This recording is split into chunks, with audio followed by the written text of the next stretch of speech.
So we're working on this HHR still, and we just got the used knuckle from the junkyard. And then this is the ball joint hole there, right?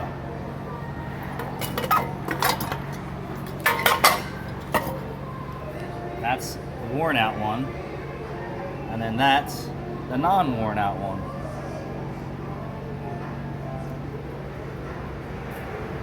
Crazy, right? You can actually see it wore a step into the knuckle because it wasn't installed all the way.